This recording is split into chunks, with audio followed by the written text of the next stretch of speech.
Okay, so three girls all at once on Mary Unapologetic. Hey, hey, hey, this is Mary at Mary Unapologetic, and my co host for tonight is Maria Kallenbach from A1 Tool. And our special guest is Bonnie from PDR Finesse. Bonnie, do you want to introduce yourself? Hello. I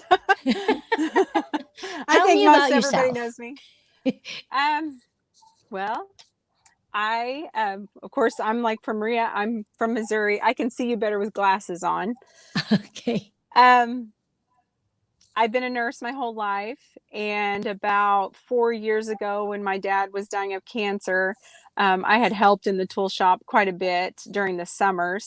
And my husband was there, of course, but my dad said, "Hey, you're going to do this." And I was like, "No, I'm not." And he said, "Yes, you are. You can still work as a nurse like one day a week. You'll find something." And that's kind of what I'm doing now. And he said, "You're going to love it, and you'll love the industry." And he said, "You'll do just fine." And so I was pretty upset with him. And I stayed upset for about a year after he died.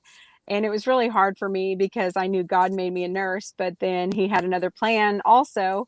And so this has been a huge blessing for my little family, not just my mom and dad and my siblings, but now also my children.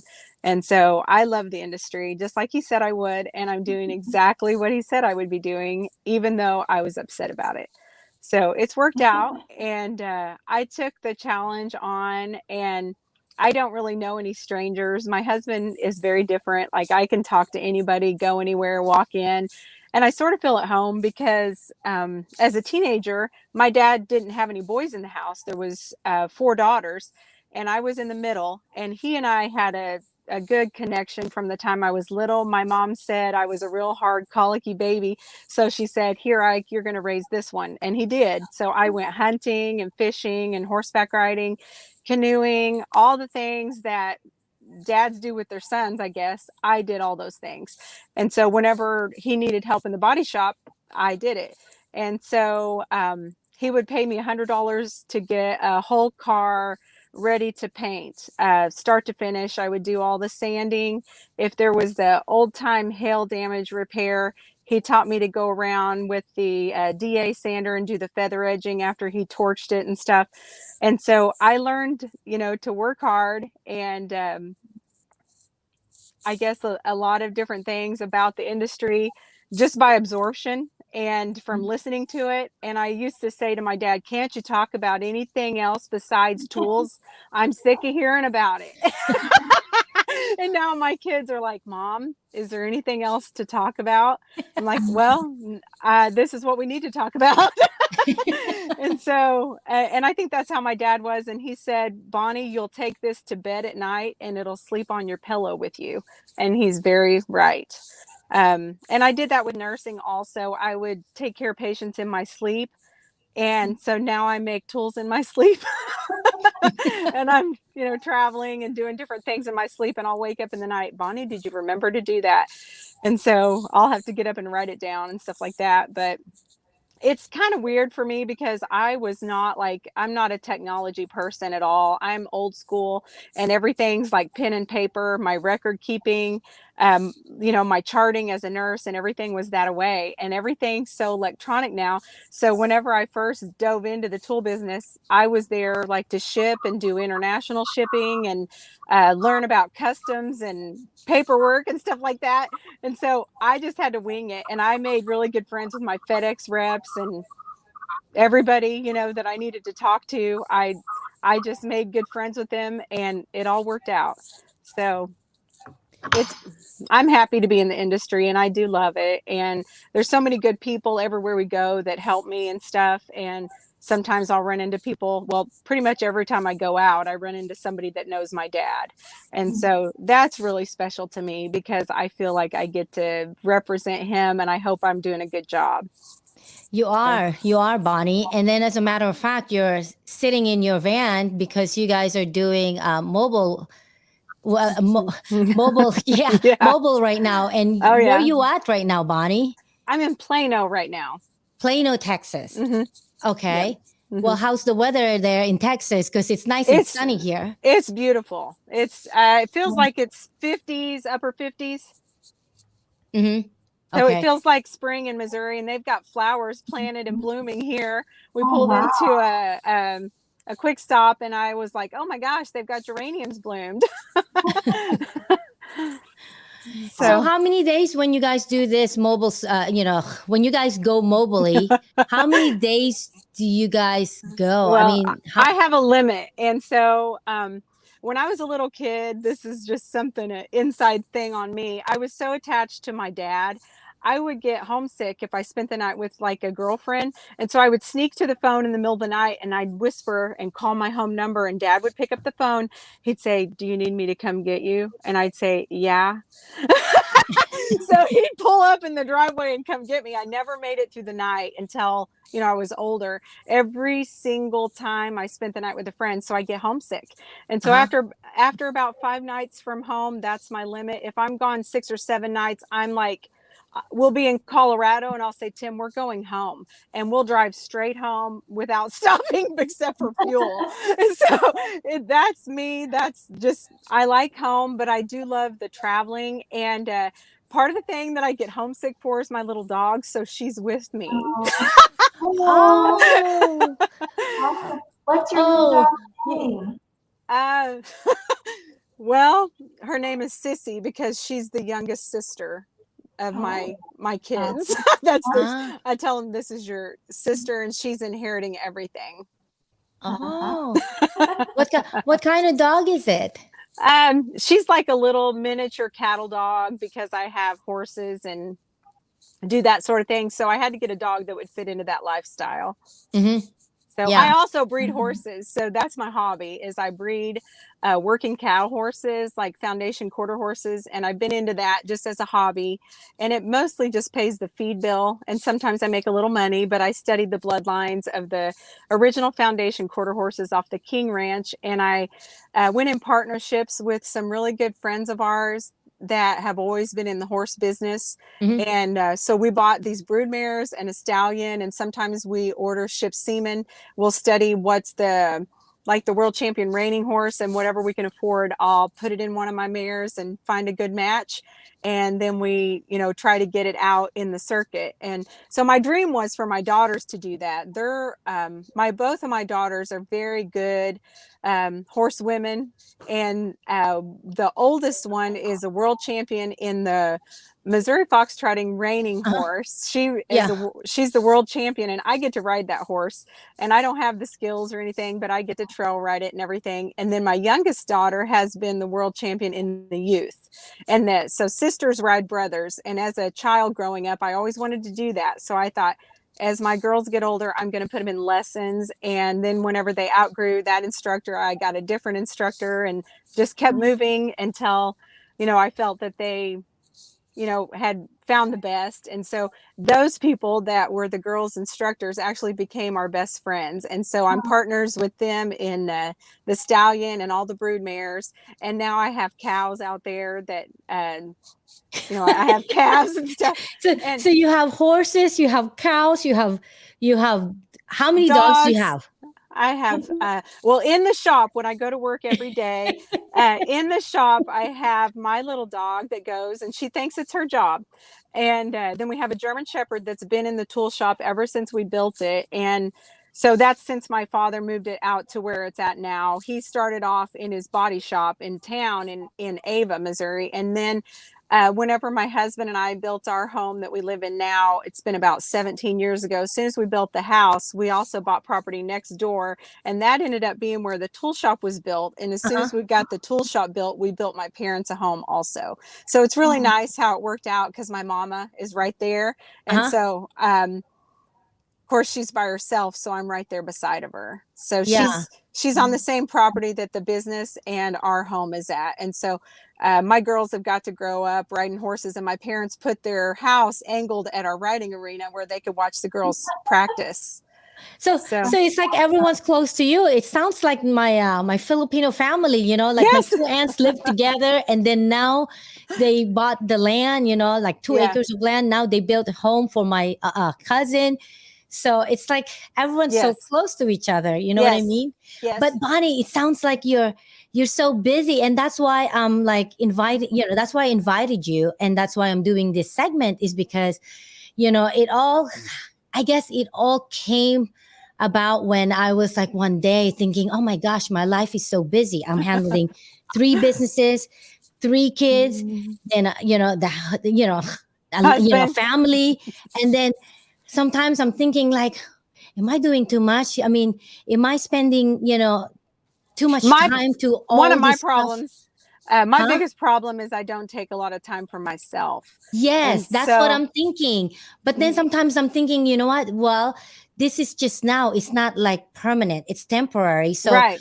there's like a light at the end of the tunnel. So right Hmm. now you're just setting up, you're planting the Hmm. seeds, make sure that Right. they're going to grow. But then I'm always like thinking, oh my gosh, I'm pretty sure there's other women out there that are going through the same thing I'm going through. Oh, yeah. And so I was like, I know I got to do this segment because there's Maria who also, Maria, you guys also have a tool company and you run it with your husband, like Bonnie and her husband. And but then you guys are like the same but yet different, right? Because Bonnie, you were talking about that earlier that you're into horses and Maria is into um, uh, yoga, right? You're also doing yoga stuff, Maria.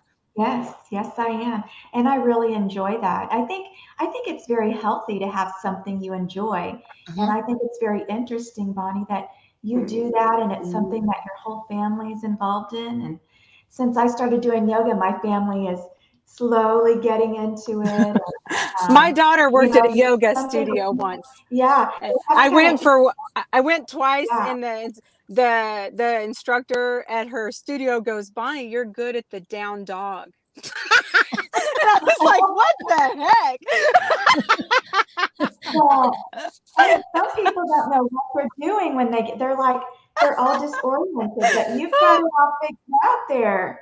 No, but that was hilarious to me because I Yeah. watched the movie Couples Retreat. You know Oh, the one. I saw that movie. Yeah. I saw that movie. Okay, I'll have to see that. You gotta watch it. You gotta watch it, Maria. It's funny and Okay, hilarious. I Yeah. saw that one. Yeah. I'll have to try it out. That's awesome. That's awesome. I mean, here's my question to you, Bonnie. I mean, with all the stuff that you just mentioned, where do you get your energy? I mean, you're so busy. You have animals, and how do you even find time to like take Well, care of the animals? my husband also does a lot of this. Like in the wintertime, he Ah. says, oh, Bonnie, come wintertime, these are my horses. But honestly, it's like a stress relief for me to help to just throw them a flake of hay and grain and pet them. And as I was raising my daughters, I became like a professional horse groomer because my horse's name is, his show name is a real fancy, beautiful name, but his barn name, so like his nickname would be Pigpen. And he, if he could find a mud hole, he like grinds one side and then he grinds the other side. And so he's actually on my Facebook. I posted a picture of him in a memory. So he's a beautiful show horse, but he's Pigpen. And so I grew up I raised my daughters doing all that. And so it's like stress relief, kind of like Maria's yoga probably. And so honestly, when I go out to the farm and I work cattle and work with the horses, I'm bringing home a filly, and hopefully I'll have some time, but I'm going to bring home a filly and get her started and keep her because I love her mother and her bloodlines and her personality and stuff. And so I'm going to keep back this filly. And when I get home from this trip, I'm going to bring her home and get her started in a round pen and kind of do some groundwork with her. And the stress relief that comes from that is just amazing. And Mm. so it's like hiking or Hmm. yoga or Yeah, I was gonna say, Bonnie, isn't it just kind of like it's part of nature and just well, being out in nature? I when you're always, doing it, yeah, it's like that is all you focus on. And so yes, all of everything else goes out of your mind. And yes. so like you're riding the horse. And so really you're just in the moment, kind of like in nature, hiking and stuff. And I Yeah. love all of that stuff. I love to canoe and I love to, we went on a backcountry elk hunt this past fall. And that, I think, was like the favorite time I've ever had in my whole life. It was like a dream of mine to do it. I was going to do it with my dad, and my husband was going to do it with his dad. And so I lost my father in October of 2018. And then in January, I think it was January 1st, 2019, just shortly after, he lost his father also. Mm. And so both of us had this thing like, you know what? We always talked about doing this with our fathers. And I don't want to just talk about our dreams and our goals and things. I want to do it. Do it. And You so I want to was do it. like, we're going to make a plan and we're going to stick to it. And I said, number one, I got to lose some weight. I got to get into shape because I am going to hike these mountains, you know, and Oh, I'm going to carry my rifle and all my, you know, ride the horse to the hunt and everything. And so we made a plan, and we found an outfitter. I just made a post, and probably a dent guy said, hey, use these guys. So I made the reservations. We got our elk tags and everything, and we went out there in October. Yeah. And I had the time of my life. It was like the hardest, most strenuous horseback riding I'd ever done. But it was just so amazing. I loved it. We slept in tents that had, you know, it was freezing cold. I wore like 6 layers of clothes, and I had like the proper under layers and the fancy wool and everything. But I wore my father's cowboy hat. And I think I saw that picture, Bonnie. Hold yeah. on, Bonnie. Folks, I just want to remind you, we can see Bonnie earlier. Now we can't see you, Bonnie. Oh, can you see me? It's getting dark. It's getting dark outside. Let me see. We were so much in a moment. That's the van light. We were so much in a moment that it was getting dark, and we just kept talking and talking. And then I'm like, wait a minute, I can barely seeing you now. People might think like, hey, what happened to Bonnie? Yeah. I can see you better with my reading glasses, but these are my readers, so I can see you guys. No, it's fine. So let's just remind our folks here that you are actually inside the van. That's why it's kind of dark where you're at. And yeah, for a moment, you're like, where is Bonnie? She's disappeared. Okay. So probably you're saying that when you do mobile, you guys probably go like what, less than a week, like maybe 3 or 4 days? And then after that, usually we'll drive out on a Sunday, get to our destination, plan a route, and then I'll work all week and then be home Friday night late. Because like I said, that's my 5 days. It's hard work, isn't it, Bonnie? It's a lot of work. You gotta hustle. I mean, like right now it's 8 o'clock, and we just now finished for the day. Probably we could have went a little longer because guys are working whenever it's like a farmer says you make hay when it's ripe. And so you also sell tools when the time is right. Yes. It's the same. And that's why we supposedly have an off season, but it's not much off season, is it, Maria? No. No, I can. Time you're always trying to get ahead of it, and you're trying to build your inventory. You get ready for MTE, and then it's time to turn around and stock up because you're going to be going out. That's a lot of work for the tool companies for sure. Yeah. Yeah. So Maria, I know you've done the same thing what Bonnie is doing or have done. How many days do you actually give yourself to do this mobile service? You know, when you actually go to places and sell your tools to see the technicians, do you actually have like a timeline of how many days you're going to do it, or you just like wherever we end up, that's where we're going to sell? Kind of have an area, and we're like, we're going to go here. But a lot of times, like in Texas, I mean, it's hard to get around sometimes. It's very hard. Honestly, this is my least favorite place to go. You miss a turn. If you miss your turn in Texas, it takes 45 minutes to get back. Yes. Oh. And you're on a time, you've got to get around while they're working and find the shops. There's a lot of looking. There's a lot of partnership, isn't there, between you and your husband, just one's driving, you're both working, We've you know, had some taking really care good of fights people. on the road. Oh, yeah, right. It can Well, be stressful, but it's also so exciting when you're selling and we have goals and we're like, let's try to yes, meet this goal by this time and that time. But yeah, by the time the day is done, I mean, we're exhausted. Like yes, and you yeah. have to find a place to stay and you don't know where I'll you're staying be the night a I'll be lot of like pointing with my left arm and say turn right here, but I meant I'm pointing left, and I'm so tired I'll say turn right here, and then we're way off track and he's upset, and I'm like, do you want me to walk, because I'll get out and walk. Oh, God. I'm glad I'm not the only one. Yeah, Yeah. Yeah.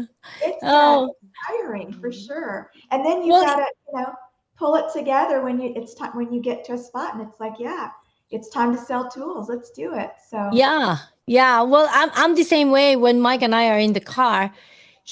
Especially if I'm driving. So most of the time I let him drive, because if I'm driving, he's like a backseat driver. He tells me, turn here, be careful, there's a pothole there. Oh, watch the car. Oh, don't signal, because if you signal when you're changing lane, people are just not going to let you in. And I'm like, no, I'm going to follow the rule. But then there are times I don't follow the rules. Yeah, it's stressful to be like driving and then somebody's like dictating or talking to you of how you should drive. So I'm uh, like, yes. Tim drives like a race car driver in a tool van. And I yell at him like we're going across a mountain range or something, and there's like a huge cliff down the other side, and I'm like, Tim, you are not a NASCAR driver, and this is not a race car. So I'm like, slow down. So we have a lot of fun, but a lot of times when you get to your room and you get a bite to eat, it's time to go to sleep, and you sleep so hard, and then you get up and uh-huh. do it all again. What Mhm. time? What time do you guys get up, Bonnie, for the next day when you do this kind of stuff? And well, the guys, we get up early because our guys start working at the shop at 3:30 a.m. And so I don't get down there that early. I do occasionally, if I've got like a ton to get done, but Mhm, usually I'll just stay late and I'll go in at like 6:30, and mhm, then but they like it because the tool shop heats up pretty hot in the summer, and mhm, so they leave early, and also they get to watch all their kids play sports, and they all Mhm. have children with all their different kids activities, so that allows them to do it. And then like my son farms also, and so he leaves the tool shop and he's our aluminum welder, and then he goes and takes care of his cattle and farm, and I do my other things too, and sometimes I'll work as a nurse in the evening time after mhm. I leave the tool shop. So So, Wow. so, Wow. so, so basically, you're saying that you guys start early and then leave early, so you can still do family time, right? yes, pretty much. Oh, Yep.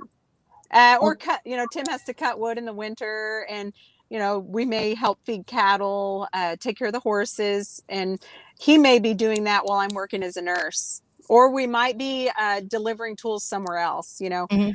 There's other Mhm. things that we can do when the guys are not actually out in the shop making the tools. Maybe I'll stay late, and I call it late, but I stay after and ship a lot of the times, and just do the things that I need to do. So who? So it sounds like that you and your husband are always busy. So who cooks dinner? I mean, you. Well, I I do, but he's not a very picky eater. Tim would eat anything. Like if I just want to put a pizza in the oven, he's okay with that. And then sometimes I'll cook a big meal like on Sundays, and I'll have leftovers through the week. We had a family tradition where we always had family dinner on Sunday. So I Uh-huh. try to have all the kids over, and then I'll have leftovers, and either we'll have that through the week or else I'll take it to the shop because my son is there and my future son-in-law is there. So they're always hungry. And then Do I'll they help? Do they help around the kitchen? Tim does. Tim does.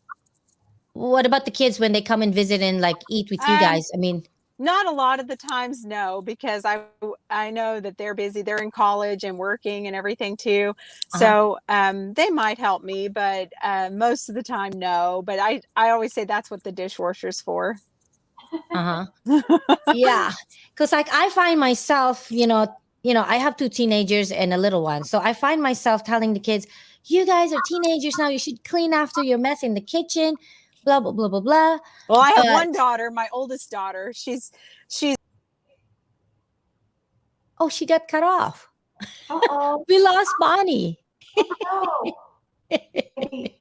She must have pressed That's so something. good. I know she must have pressed something. Yes. So Maria, I saw you earlier. You were doing a podcast with John Vidine. How? What was that Yes. about? Yeah, tell me. I was so Well, busy all day today. I didn't really have a chance to get on social media because I was busy still oh, training. So here she yes. comes. I'm gonna add her. it We're kicked off. adding you again, Bonnie. Yeah, it kicked off again. I don't know why, but I got back Yeah. on. I'm glad you I got was that on.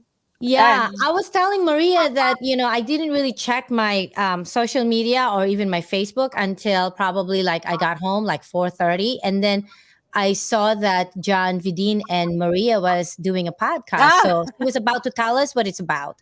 okay. Yes. John had a new tool he wanted to release.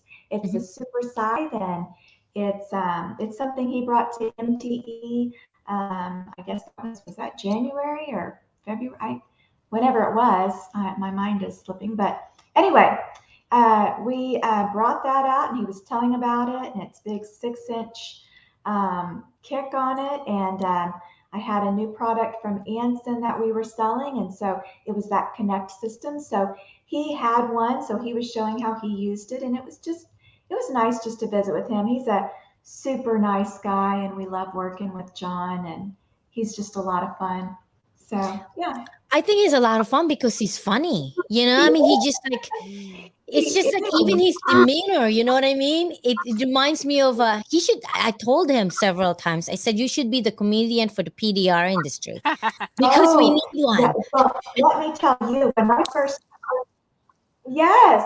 Well, when I first heard him on the phone, when I heard his voice the first time, I said, John, you need to get into broadcasting or have a podcast or something because you've got this great voice.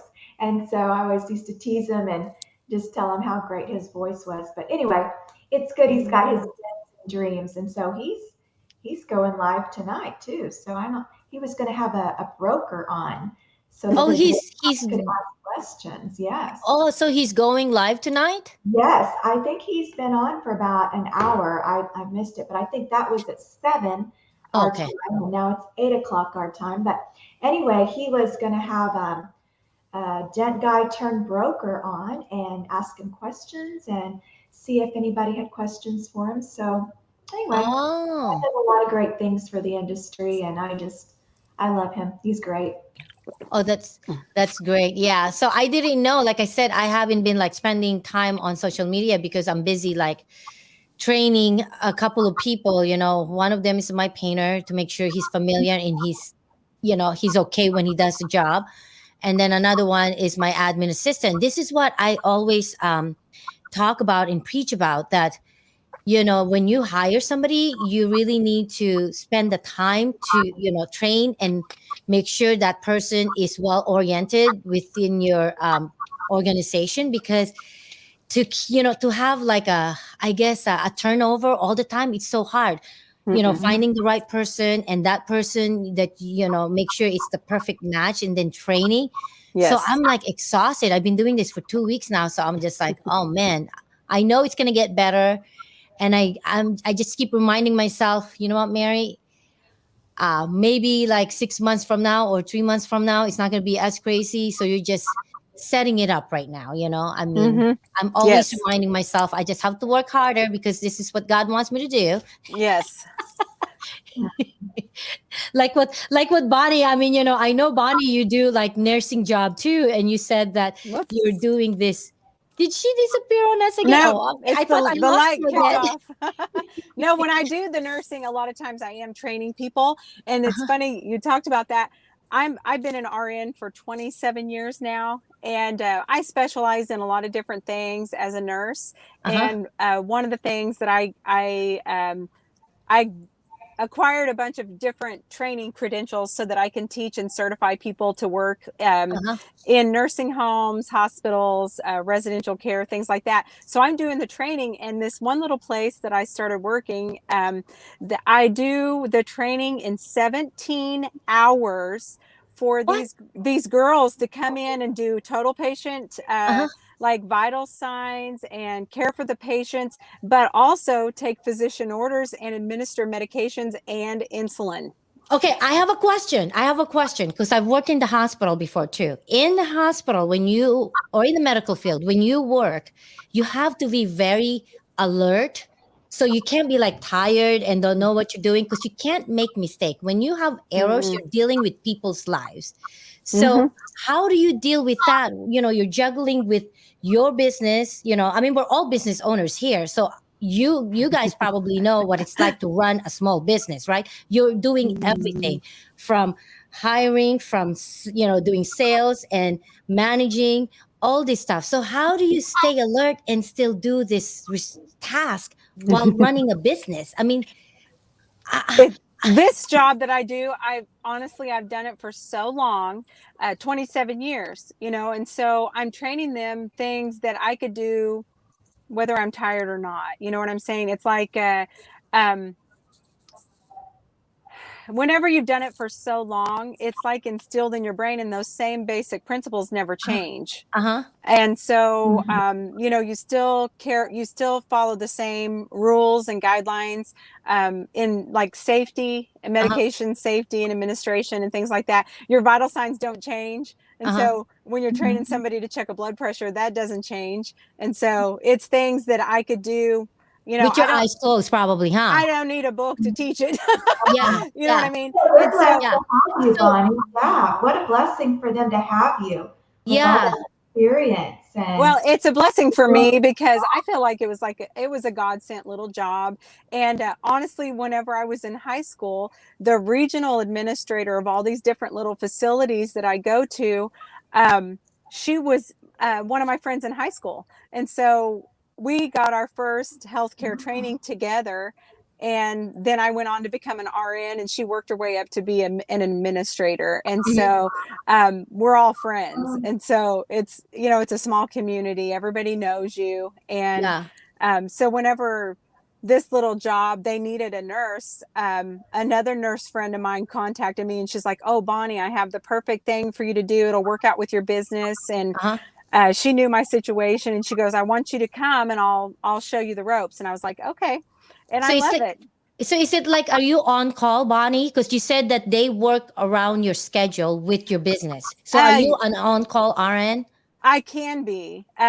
I can take call like for the facility if Okay. they like on the weekends that I'm in town. Uh-huh. Or if they have like an injection that requires an RN to do, I can do it on my way to church.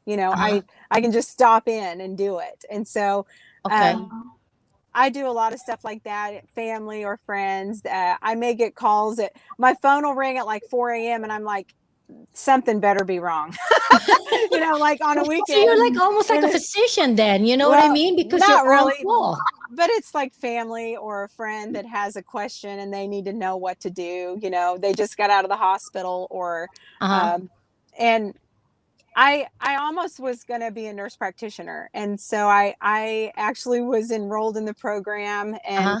I had started working on all of my classes that I needed for that. And I just knew that's what I was going to do someday, is being like a nurse, a family nurse practitioner. Uh-huh. And I had teenage kids. And so before I knew it, everybody's watching this live, but my son was climbing out of the window. and so and we had a girl climbing in, and so I was like, oh no, this ain't happening. And so I decided, you know what, Bonnie, that isn't number one. You can't sacrifice your family Uh-huh. like this right now. It's not the right time. And everything has a perfect time. Uh-huh. And so it just wasn't the right time. And I'm very, very fortunate because I was able to go and work as a school nurse and go to some more education education things, and school nurses don't make a lot of money. And so I worked, after I would get off at the school, I would go and do this training all along that I'm Oh doing my now. gosh. Yeah. And so, for about, I worked for the hospital for about 15 years, and I, worked in the NICU with the newborns and things like that. Just, See, so you moved around, Bonnie, from one department to another. I was telling mhm. Maria that when I was also working at the hospital, I moved from the psychiatric unit. Oh my gosh, that's a whole different experience. I'm telling Yeah. you, there's a lot of stuff to Lots talk of about. stuff there. Yeah, I Yeah, know. from Yeah. I psychiatric can't do unit. psych nursing. I don't want to. I'd probably be pretty good at it, but I don't want to do it. The problem with me is there's something about me where, like I'd be in a room with a severely Uh-huh. schizophrenic patient, and some of that anxiety, it would, like, I could absorb it. Like I could feel Oh. it, and I'd be like, Bonnie, get out. So I can remember those feelings, and Uh-huh. I think I'm really super sensitive. It might be a blessing that God gave me so that I Uh-huh. could be in tune with people and my, like, with patients. And I think it helps me honestly in business as well, because I can communicate with anybody. It doesn't matter their language. I can communicate and sell tools even if they're, they speak foreign languages, because I just make it work. And I did it with patients. I didn't Yeah. speak all these different languages, but I still had to care for them as a nurse. And I learned Yeah.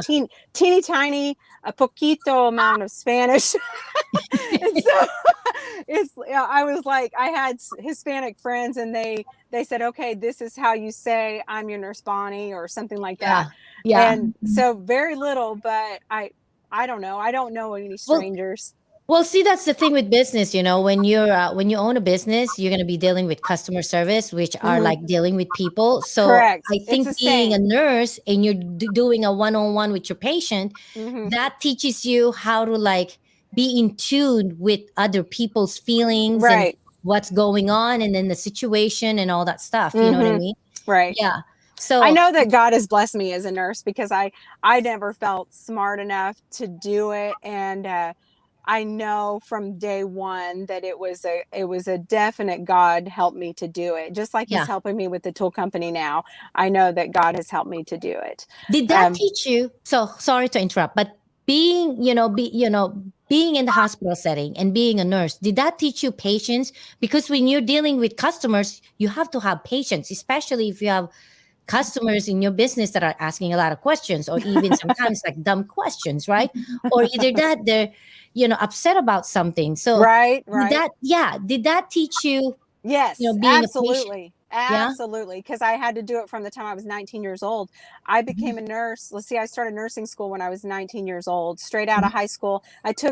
There was 2 weeks off from the time I graduated high school till I started my nursing program.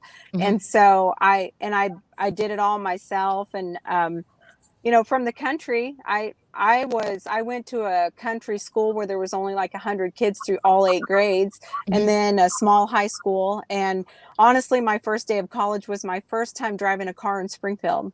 And so I remember, I'll never forget, I was going to take a pre-entrance exam for nursing school, and Mhm. I didn't know the directions to get to the hospital. And I followed a helicopter. I looked up and I saw a medical helicopter. There was no GPS, Are you or serious? I'm dead serious. Oh my And gosh. I was like, that medical helicopter, and I followed it to the place where I had to take my exam. Oh my gosh. Well, you got I, that girl's I got wouldn't two even think clubs. like that. Oh, but that's a good common sense, Bonnie. Because you said, "Hey, that's a helicopter. I am Yes. lost. I have no GPS. I'm following that helicopter." No cell phone, no GPS. Yeah. Um, I've done a lot of stuff nursing that nobody would want to hear about. So Oh, I'm I pretty told tough. Maria stories about my past experience. Actually, I was, a lot of Filipinos are nurses, right? Oh, So I absolutely. did. And the best, Maria, or Mary, they're the best. The Yes. best. And they want to care for the patient just like they're their grandmother. And so Mhm. I would hire everyone that would walk through the door.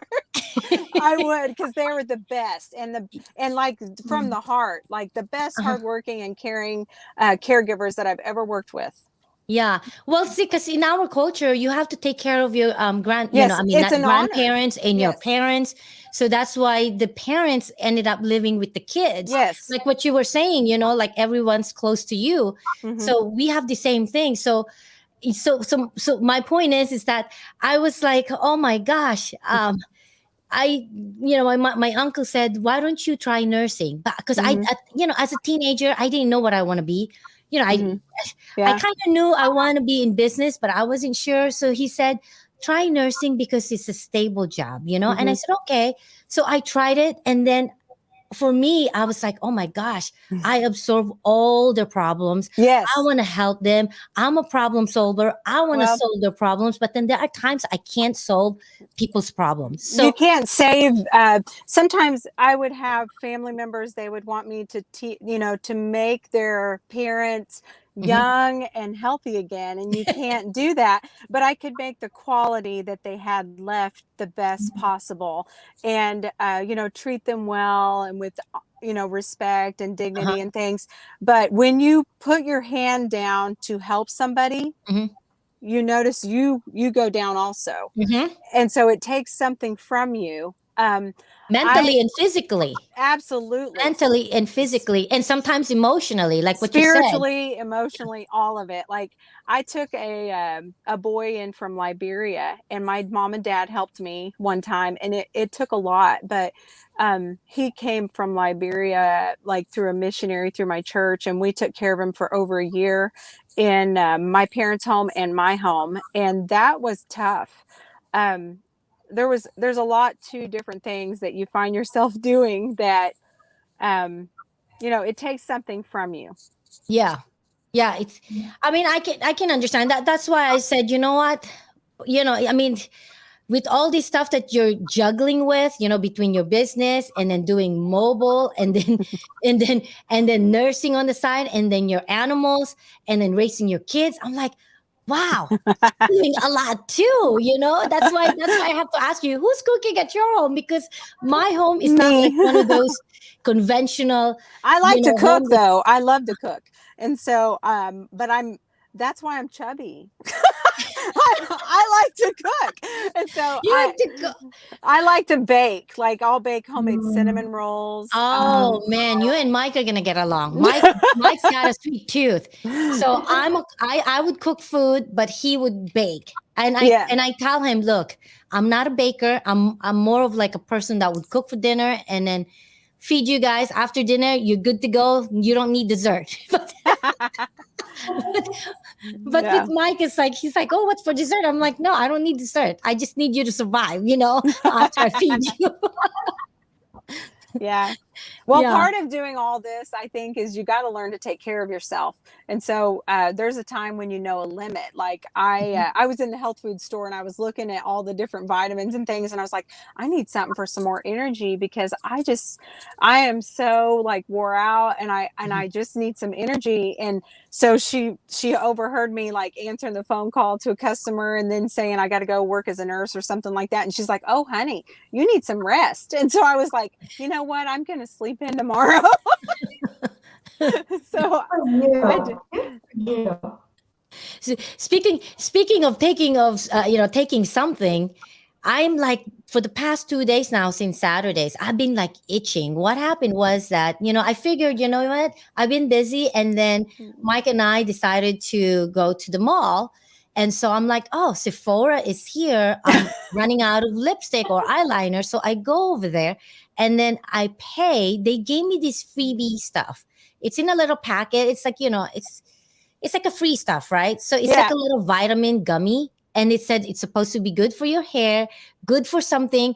Before I took it, something inside me already, saying, you shouldn't take that because you don't know No. what's in it. But it Right. says vegan and good for your hair, good for your skin, good for your whatever. So I just took one. So for the past 2 days, I think I'm allergic. I've been Yes. itching. Yes. So I was like, what is in this thing? One time I went to the farmer's market and I bought mushrooms, shiitake mushrooms or something, and I Okay. sauteed them in butter, and they're so good and everything. My throat was itching. So I was like, no. I know. I mean, I mean, I was like, you know Mm. what, Mary, this is why you shouldn't like take anything that's free, because that's why No. it's free, because you don't know what's in it. You know what I mean? Nothing Yeah. is free, right? Yeah. Yeah. No, nothing. Yeah, Mm. exactly. Exactly. So what about you, Maria? I mean, what's new with you? I think it's been like what, a week and a half since we did a Yeah. podcast? Yes. So we're getting ready, John and I'm so proud of him because every year for spring break, the girls want to go somewhere and it's hail season, and it's hard to get loose. And last year we went somewhere, and this year we're going on our first beach trip. So we're Mm. going to Gulf Shores, Alabama. So Oh, I'm really go excited. The parasailing, girls, Maria. of course, I've got all teenage girls, and they are really looking forward to it. So, Go what did you say? Paris. Go parasailing while you're there. Oh, yeah. You I got to don't do know if I that. can get it. I went one time. Now, have you gone parasailing, Bonnie? Yes. Okay. So, I did that once in college. I went to Panama City, and, as they did that thing where they shut off the motor and you get a little dip. Did you do Yes. that? Yes. So, just before my feet hit the water, I could just imagine a shark with its mouth wide open. And I was like, what have I done? So anyway, I'm afraid of the ocean. Like I Mm. You, like the shore, but the deep is very scary to me. And Mm. then John and our honeymoon, he got us out on this Hobie cat or hobby, however you pronounce that thing, that little boat do you know what I'm talking about? Yes. yeah, Do you guys, yeah. okay, so it's like this little boat with the sail and the bottom of it's like a trampoline material and way far out. And we were just married and I was like, we're gonna go out to sea. And I was imagining just the word. I have the biggest imagination ever. Anyway, I don't know if I could parasail again. I mean, I don't know. I mean, I might, but I don't know. I'll I'm I have afraid of heights, but I overcame my fear of heights riding horses along the cliffs That's in Wyoming. good. Yeah. oh When wow. when did that happen? That was When in you October.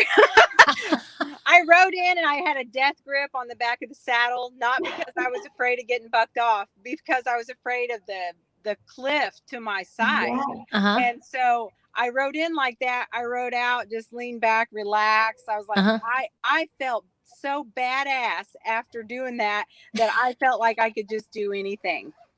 See, doesn't that make you feel good though when you're like, hey, I accomplished something, and all this fear that I've been like worried about is in Yes. my head. You know Well, what I I mean? wasn't my problem is I'm not afraid, but then I realized, oh, you're afraid of heights, Bonnie. And there's a big drop off. It's like hundreds of feet down.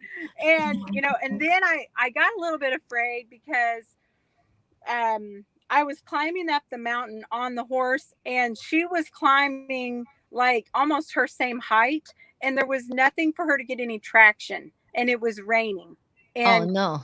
it was on rocks. And so our guide actually sent us with his father the first day, and Yeah. he was a true mountain man, is all I Hmm. can say. He was, I think, 87 years old, and so he's taken us up this trail, and he's really hard of hearing, and we're going up this trail, and I just held myself back. I was like, Bonnie, don't say anything, don't say anything, just follow him and don't say anything. And I kept thinking, you know what, we're gonna die. So after about an hour of biting my tongue, because I just couldn't say anything, because I was like, they're going to think I am like a wimp and I can't keep up with these men. And I just am going to bite my tongue. And so I waited and waited until I felt like, okay, this is very dangerous what we're Uh-huh. doing. And we're not going to make it without a horse being put down. I was like, Uh-huh. they're going to have to be put down. So we were climbing up this mountain and I hollered up at our guide, and he didn't hear me the first couple times, and I didn't give up. I was like, Earl, this is getting rank.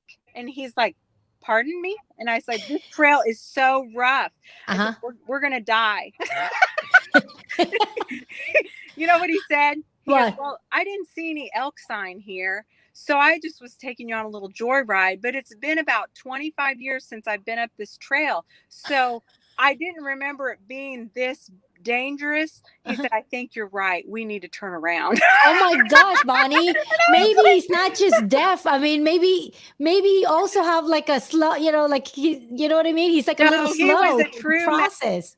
true mountain man. And I felt like I really had an adventure that day. That was my favorite day. So looking back on that, um, it was the best day of the trip because it was just so much of an adventure and like a challenge and everything. And he said, you're welcome to get off and walk. And I was like, no way. I can't even crawl down this mountain. This horse knows the mountain and she's going to carry me. So I could like hear my dad in my mind as a child. I went horseback riding a lot with him, and he would say, give them their head and lean back in the saddle, put your weight in the stirrups and relax. So I did that. And I was like, I could just hear my dad talking to me, saying all those things. And I really enjoyed myself. It was like true. I mean, I felt like I never wanted to leave that place. After I got there, I never wanted to leave. And I probably wouldn't have, but my son was getting married. So I had to make it back for the wedding. So we drove like all the way from Wyoming back to Missouri for the wedding. And like I had time to go home, get my dress on. And I had been eating elk camp food. So I don't know, you guys may not do this, but I swell up from like salt and beer. I drank so much beer and ate so much salt that I was like puffy and I had to get in this dress. So on the way home, I was like, I need some tea with lemon or something in it, like to get all this fluid off of me. So I made it home. My dress fit and I was fine. That's good. Well, you sound like you had a lot of fun, Bonnie. Oh when my you gosh, I can't wait to do it again. So how often do you do this? I mean, because like for me, I hunt deer and I ride horses at home, but I never, got to do that in the mountains, in the real wilderness. And so the places that we went, we had to have a guide because you couldn't go into those areas unless you were a Wyoming citizen. And so we had a guide and everything, and we used their horses instead of bringing our horses. And I was so glad. My horse would have never made it. I just can't believe the guy said I haven't been here in 25 years. So. Oh yeah. Well, it's a good thing you said something, because can you imagine? I don't know where we would have ended up, but I said, I said, is there another way out of here? Like I was thinking we'd go over the top. Yeah. And come back down the other side and it would be easier. No, it wasn't any easier. But this same man had killed a moose. As we were riding in, he had his moose strapped on the back of his horse, like the moose head. And so, he was a real mountain man. It was just amazing. I think you posted some pictures on social media, right? Like on Facebook, and you look like, you look like you had a lot of fun. That was like, yeah, I enjoyed the pictures because it reminded me of like the old Western, like movies or, I felt pictures. Like I was in the movie Jeremiah Johnson. If you've ever seen the movie Jeremiah Johnson. Yeah. It's Robert Redford. Yeah, that's what I'm saying. That's what it reminded me of, like an old Western movies, Yeah. That's great. So where do you go from here, Bonnie? You're in Plano, Texas. Where else you're stopping before you go home? We're going to go through more of Plano, Frisco, McKinney, and I don't know where from there. Okay, so it's like a 5-day trip. Probably we'll finish out the week, and so there will be short a day this time. We couldn't get away on Sunday. I had a lot of things still to finish up to get down here, and so today was pretty much the earliest day that we could start. And so we'll have a short week. We may have to come back. Okay. So how do you guys decide what area you're going to? I mean, how do you determine, like, for example, right now you're in Texas and you guys are, how did you guys figure that out? Well, you have to follow the storms. And then also sometimes you just have to follow your gut. Like Tim and I will be working a storm and we'll be like, something, this isn't this isn't quite right. Let's move on. Let's go over to the next city over. And then we'll be like, okay, now we're in the right spot. You know, Okay. sometimes how I do it is I have addresses that people will send me. And so I'll just make a route and Okay. I'll go to all of those addresses. But they, I think sometimes people don't understand that we're from so far in the country. I don't know where to look for them, you know, unless I want to do a Google. But Uh-huh. I feel like I've been invited. Like if they send me an address rather Uh-huh. than me just showing up unexpected. And Oh. so I feel like, okay, they want something that I've got. And so they ask me to come, or they send me an address when I put out a post on social media. And so those are the stops that I'm for sure going to go to. And then Mm-hmm. any that like they'll say, oh, my buddy's expecting you over here. And so, you know, back when my dad did this, there was no Google searches. Mm-mm. There was a paper map. And so Yeah. when my dad sent me out the first time, he was like, how did you see so many people, sis? And I said, well, Dad, look at this. And I said, then we downloaded this app and it puts everything in order. And so we're able to do this, and we've got all this social media. And he's like, wow, you know, and you know, back in the day, whenever he started doing it, it would take him all day, you know, just to go from one place to the next. And he might have to backtrack to get to Uh-huh. another customer because there was no GPS to put it in order. He would follow the paper map.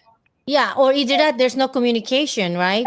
Right. And So so, you're like, just like guessing a lot of times. well, think about if our social media went down, how would we go and make these trips the same way? We'd have Yeah. to do it the same way that they did it back then. And so I worried about that at first. You know, as soon as I was an owner of the tool business, COVID came immediately. And so I worried quite a bit about all these shutdowns. And then I realized, wait a minute, everything's normal. The Yeah. guys are still working, they're still needing tools. And so we went to every storm during the lockdowns, supposed lockdowns. I think there was like 25 or 6 states that I traveled to. And I looked at my husband and I said, listen, I'm an RN. I know the risks. We're going to wash our hands and we're going to be Yeah. careful. We're not going to go. We're going where people are well enough to work. And so, Yep. you know, are coming from the country. And I knew that we weren't carrying something shop to shop to shop because you know we weren't sick. Obviously, we'd just been at home and in our tool shop. Yeah. And so I was like, we're gonna go. And thank God that we did, because you know we You guys stayed busy, huh? very busy. Yeah, There. Yeah. Cause like, yeah, during the pandemic, when you think that, like in 2020, when you think you're going to be slow, we were actually busy. very busy. Yeah. Yes. And That's, guys that I honestly believe that people that really wanted to work, they were out there working. And uh-huh. you know, the same in every business, not just the dent business, but everywhere. People that really wanted to work, they were out there working and providing for their families, you know, because we have to. And so, Uh-huh. you know, because you know there's a pandemic, we still had to keep going. Yeah. I think it gave people motivation, Bonnie, Yeah, because I mean, if you think about it, Maria, too, that okay, shut down 2020, we're not going to, we don't know. I mean, there's a lot of confusion because we don't know which one also is an essential business or not.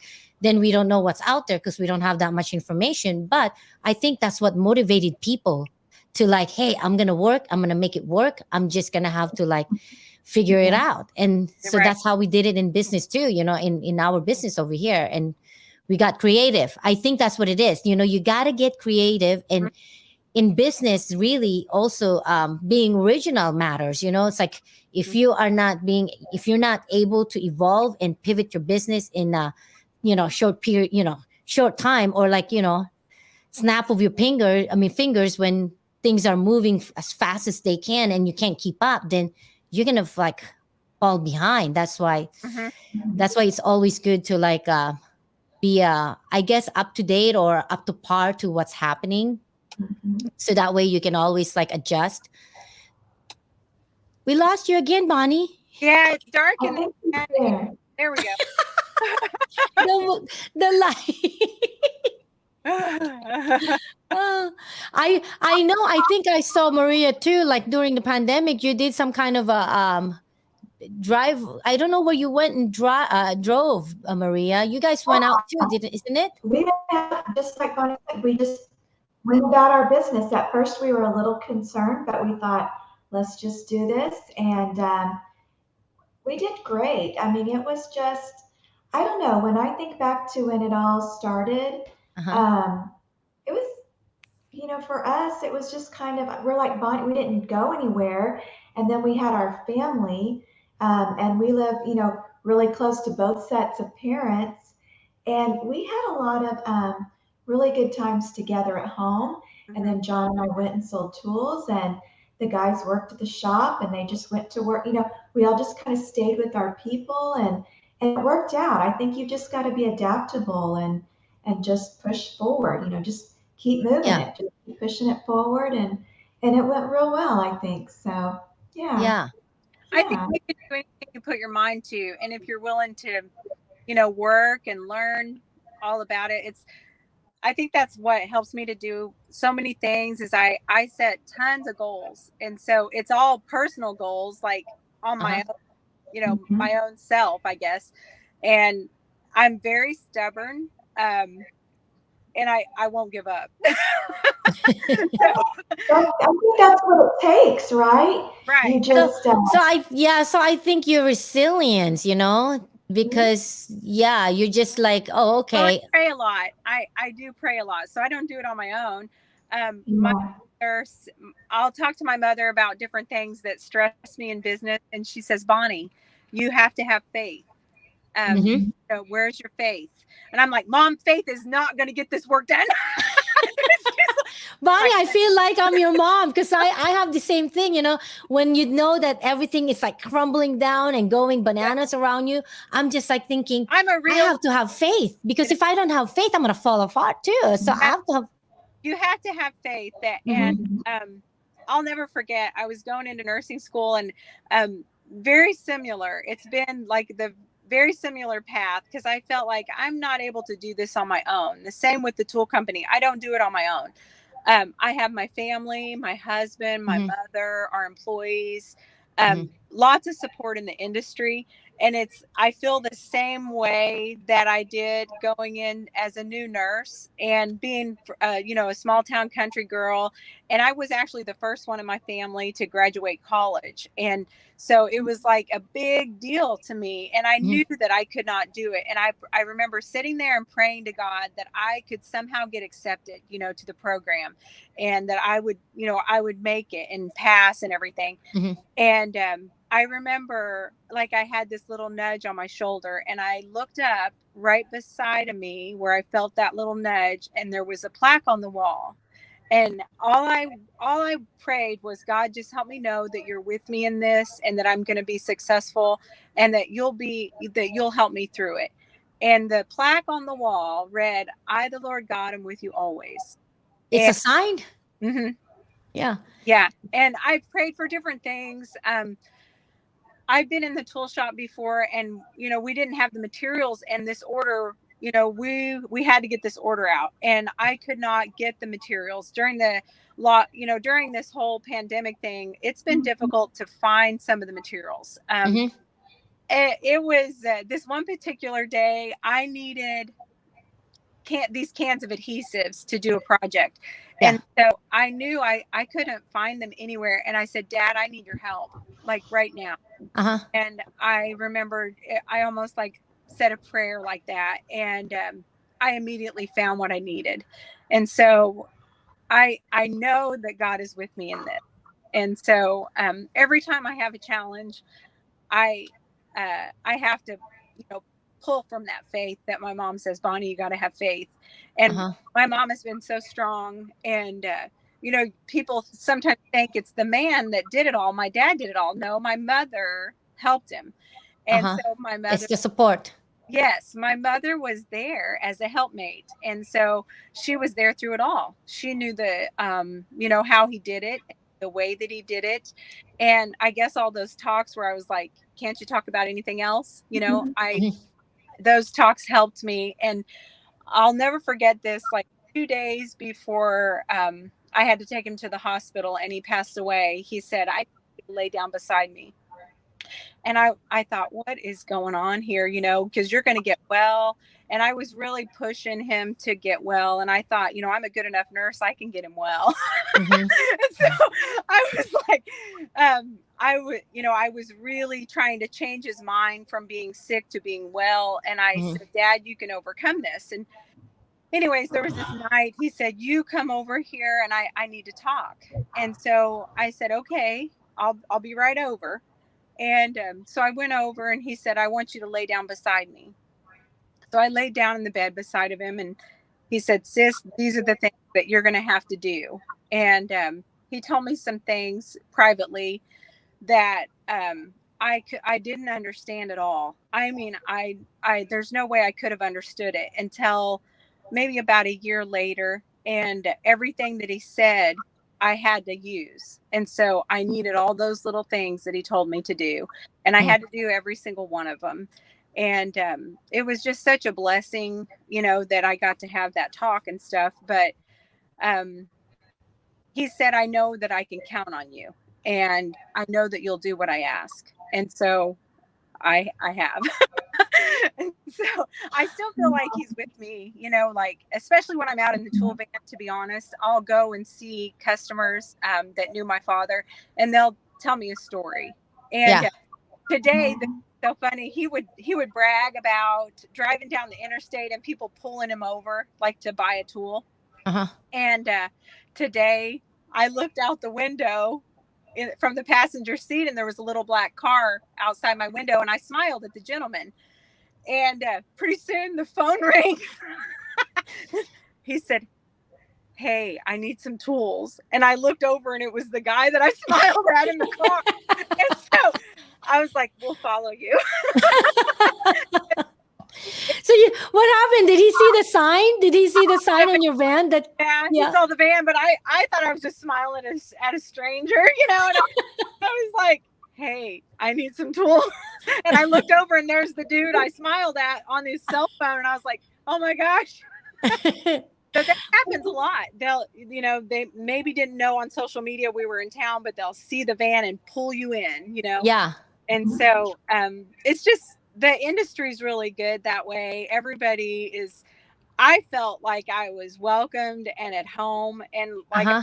I walk into the shops, I love the smell of a car getting ready to be painted, the primer and the paint and all that stuff, because it makes me think of being a child. Yeah. And, you know, going into the body shop. It brings you that feeling, right? Yeah. Like, yeah. So I think so kind of like in essence, your dad kind of prepare you to do this. So now the way I see it, Bonnie, is that you're a strong woman, that you're handling your nursing job, you know, helping people, but then at the same time running the business. And that's why it's working for you. You know what I mean?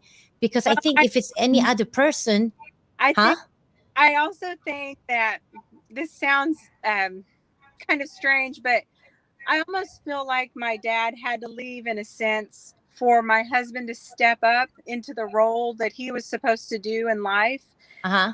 for my family to be more fulfilled. And I know that that's kind of a strange way to look at it, but that is what happened. And it made my marriage stronger. And my family, you know, has been very blessed by it. And there's a lot of things that, you know, there's always some good things that God can use to turn a bad situation for good. And Yeah. so that is kind of what happened in my life. It's like it was like the hardest thing I ever had to work through, but I've also received the biggest blessing from it. And so Mm-hmm. and I, you know, whenever you lose somebody that you're so close to, you think you can never go on. And, you know, life is never going to be the same. But I also know that it's like their body's gone, but their spirit is still in Yeah. your heart. You know, you carry them with you. Yeah. And I know, like for my mother, it's a little bit different. I finally got my mom to go back to church. Because it was so hard for her to go to church since my dad was also a minister. And so Mm. going to church was always, you know, we were always there with my father. And Mm-hmm. Sundays was a big deal. When I was dating Tim, I was 14 years old when I met Tim. And so whenever I got to like car dates, And if we weren't awake for church, my dad would bring ice water and he'd flick it in your face. And then if that didn't work, he would flip the mattress and the entire bed over and you would roll out into the floor to get ready for church. And so that's how I grew up. And in order for Tim to be able to date me, he had to sit beside me in church on Sunday. So Tim has been going to church with me since he was 16 years old. And so anyways, it was a really hard adjustment for not going on Sunday and being with my dad and all these different family things, and the whole family dynamics sort of changed. But I finally got my mom To go to go. church. She loves the one that we're going to. So Yeah. Well, that's good. Yeah, sometimes it just takes time, but I'm Mhm. a firm believer of, I always remind myself things happen for a reason. Mhm. And, sometimes you can't see. And I think Maria and I have talked about it in the past. Sometimes you can't see what God's planned, but there's always a reason. Oh yeah, I thought I had everything planned. I was going to as a nurse, and I had it all planned out. I got this many years left, and this is what my retirement's going to be, and this is what I'm going to do. And I had it completely planned out, I thought, but there was a whole other plan. Yep. Yep. Yeah. But at least you know what? I mean, like what you said, you lost something, but then you thought that was the end of the world, but then it turns out it was a blessing in disguise, right? Because it made you guys stronger as a family. Right. I think so. My personal family, I'm talking about my husband and my Yeah. children, and my relationship with my mother also. We really leaned on each other a lot through everything. And growing up, I bonded with my father, but I always was close to both parents, but me and Mhm. my dad were like best friends. So, like, I could have a drink with my father. We would talk about, it's like we would try to solve the problems of the world, Yeah. like all the time.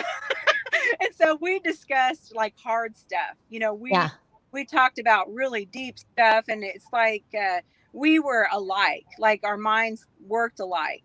And so I didn't have that bond with my mom like maybe my sisters did. And since my dad has been gone, I realized how strong my mom was. And um she was like more than what I ever thought before. Uh-huh. And my mom is 77, but she was 36 all my life growing up. She never aged. She never changed from 36, but she's 77. And she's super strong. And so I hope that someday I'll be like her.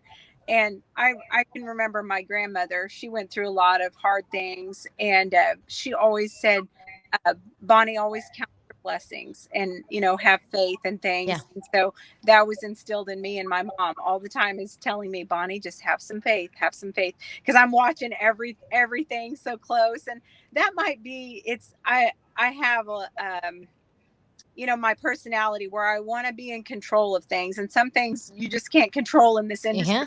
And Yeah. it's always the unknown. Y- There's so many factors in it that are unknown. We don't know where it's going to hail, or when it's going to hail, or what's going to happen in the industry from season to season.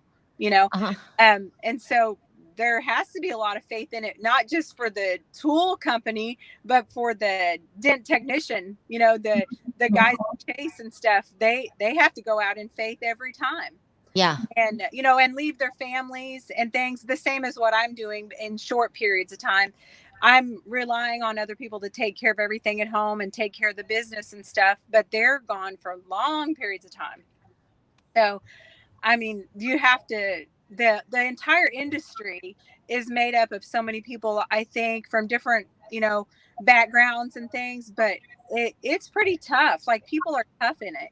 And people are real though. Like, I was a school nurse for 14 years, and I think schools and education is wonderful and everything, but there's a lot of fake people in the world. And in Mhm. this industry, I can be myself.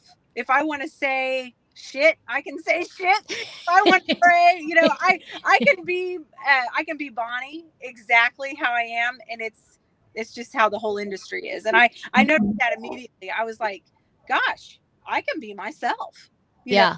I Uh, think I think Bonnie is because the industry is probably what 95%, or I don't know the percentage, but it's mostly man, right? But now the wives are like getting involved. But that's why I think you can be yourself because you're oh, not surrounded I with know. a lot of female that are like Yeah, they so overly sensitive, with all the right, right. personalities. Like, yeah, the only reason why I'm saying this is because for me, I think I say stuff too, but then to some, it's like, hey, Mary, you have no I, filter. And I said, I do. I pick and choose what I say, but I want to be able to talk freely without, I mean, I'm not going to offend somebody, not, on I don't purpose. want to, I don't want to worry that people are going to get offended. You know what I Right, mean? right. You want to be yourself, and Yes. that's real. That's very real. And so that's the way I am all the time. I'm like, you can like me or not, but I'm always Yep. gonna.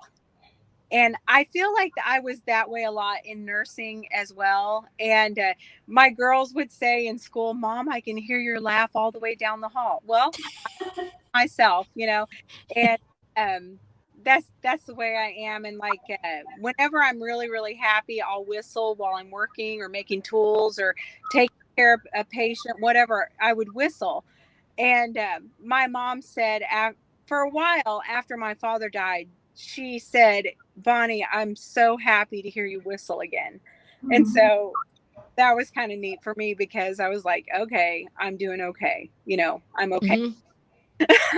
I think Bonnie, you're doing great. I mean, I see that you're a strong woman, and because you said earlier, I wish someday I could be like my mom as a strong woman. And I said, I think you are now because you're Mhm. juggling with all this stuff. I even talked to Maria about that. I mean, I said, Maria, I see you too as a strong woman because Hmm. you overcome that adversity, and Right. then to move forward, to keep moving forward. Well, I You feel know. like, I mean, you have to do whatever is required of you to take care of your family. And that's Hmm. where I was. I was like, you know what? I have to do this to take care of my family. And also, I'm not going to let all the work that my parents did be done like in vain. Like, I'm not just going to leave it there. I want Hmm. it to grow and to prosper. And I want the legacy to continue. And so it was really an honor. It was hard, but really an honor to continue it and, make sure that it was a very, the business continued to prosper. And Hmm. my dad was sick for quite a long time, and so whenever I first started going out on the road, people didn't even know maybe if we were still going. Yeah. We were, but he wasn't as active. He wanted to be, but he wasn't able to be. Yeah. So I'll never forget, he went out and bought this tool van during a chemo treatment, and I was like, "Dad, why did you do that?" And he's like, "Well, because you're gonna go." And I was like, "No, I'm not. No, I'm not." Your dad just pretty much planned Wow. things for you, and you guys are like, no, I'm not going, and then you end up going anyway, Oh right? yeah. Yeah, my husband had never done it before either, and he made the tools, but he had not gone out on the road traveling. And I'll never forget. Like, I was like, "Okay, what are we going to get paid to do this?" I was like, I know what I'm going to get paid to do this. And so, well, he was like, "Okay, I'll give you this much percent." And I was like, "You mean I don't make anything until I sell enough to cover my hotel and gas?" And he's like, "Yeah, but you'll be fine. You'll be fine." And so I was like, "Oh my gosh, we had to drive all the way to Colorado, and we've got like a week in a hotel, and I've never spent so much money, on gas and hotels in my life. And how are we going to pay for this?" And I was like, and it all worked out. But I was like, pressure is on. I still have to buy groceries here. you know, I was like, we have to make enough money to make our house payment. You know that, Tim, right? Because that means we have to sell tools and we have to pay. So that's how my mind was thinking initially, is like, oh Uh-huh. my gosh, we've got all these travel expenses, and then I still have to pay our bills when we get home. Yeah. My, Yeah, so I mean, you're So, right. You know what I mean? After you're done here, you're probably gonna like do like paperwork, like yeah, paying bills and all I, other I, stuff. I told my dad how much we had sold, and he goes, "How did you do that?" And I said, "What do you mean? I had to do that, Dad. I had to pay my house payment when I got home." So when you're in a situation, it's like you do whatever it takes. Yeah. Yeah, because if you think about it, the men, when they sell their tools, they come home, they're like relaxing, right? Oh yeah. But for women, you're still working. Oh yeah. You know what I mean? You're You still know, taking care of the kids, the my husband, bills, everything. Bonnie, you have to shut it off. You have to shut it off. I'm like, okay, I will. And so he gets on to me quite a little bit. Oh my gosh, Bonnie. Anyways, well, I'm glad that you guys are doing good, and I'm glad that um you're in Texas. I'm pretty sure it's like warm there now, because the last time we were there, it was like cold, Yeah, and I it didn't feels think. good. It feels like Missouri springtime. Really, Hmm. really. Yeah. Actually, I saw some of our friends post. I guess it's snow in Texas, and I'm like, whoa! I didn't know that it snowed there like that. I thought it's like Oh, nice they all the had time. ice. I think either right before or right after this hailstorm, they also had ice. Oh So wow. that was unusual, probably for Texas. Yeah, because like some of our friends, I mean, like the Anson family are saying, no, this is unusual. I'm like, are you sure? Because I'm not going there when it's cold. Right. I'm like, I like the warm weather. Oh man, your light's coming out. It's like in and out. Yeah, I can't tell. Like I think he brought the keys, so I can't even start the van. Oh my God, even if you want to, huh? And I'm sure he's inside. Have you eaten yet, Bonnie? No, we're gonna have Uber or something like that. Uh, Bring us something. Okay. Well, it's coming to an end. We've been here for an hour and 20 minutes. So I appreciate you coming on and telling us, your story, as well as what it's like to be Bonnie, right? Juggling with, all this Oh, stuff it's going way more on. fun than the stuff we talked about. It's way more. Huh? You're more fun? Oh, Is that what you said? yeah. No, I can tell I can tell that's good. And then Bonnie said to me earlier that for her to decompress, she actually takes care of her animals, the horses especially, and that relaxes her. Like for me, I get a massage, and I think for Maria, she does yoga. I do more than that. Let me tell you, I drink wine sometimes and things like that. Hmm. I drink a little wine sometimes to relax. I have a jacuzzi, so I take a jacuzzi almost every single night. Oh, that's good. Yes, and so whenever my muscles are all sore from building tools and stuff, because I don't buff every tool, but I buff a lot of tools, and so you use muscles that you really probably That's news. forgot that you had. Yeah. Especially on the big tools. And so I'll go home and get in the jacuzzi. And like, if I'm really working hard, some days I'll be like, if you're a woman and you work in a tool shop and you're working really hard, then the guys work harder. And so I picked up on that right away. And so I was like, okay, Bonnie, you've got to work really hard because you've got all this to get done. And Uh-huh. if you work alongside the guys and you work as hard as them, they're going to work hard too, Yeah. and that is true. And I learned that as a kid really young because I worked at a grocery store for my first job, and I stocked the shelves and did all kinds of things, carried out groceries even. And so they hired me because they said, we need a girl that's going to work harder than the guys so that these guys will work harder.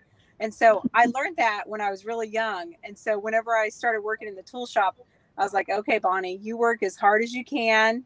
So And they'll work harder. yes, they will work hard too because you don't want to pass those guys up. And they know that I'll try to do just about anything, but there's Uh-huh. something that I'm like, okay, I'm going to have one of the guys do this. Uh-huh. Uh-huh. There, maybe it's a challenge for them because they're like, wait, I gotta work harder because this woman here is working hard, Yeah, so I gotta keep up, right? That's why right. maybe the mentality behind that Yeah. whole thing. Well, it does work. If I work really hard out in the tool shop, the guys, they work very, very hard. And I mean, I'll turn around and they're just dripping sweat, and we're all tired and sweaty and stuff. And I know they worked really hard to get us loaded this trip. And Uh-huh. so I told my husband, when we get home, maybe next week I'm going to send everybody fishing. Oh, Like that's good. so.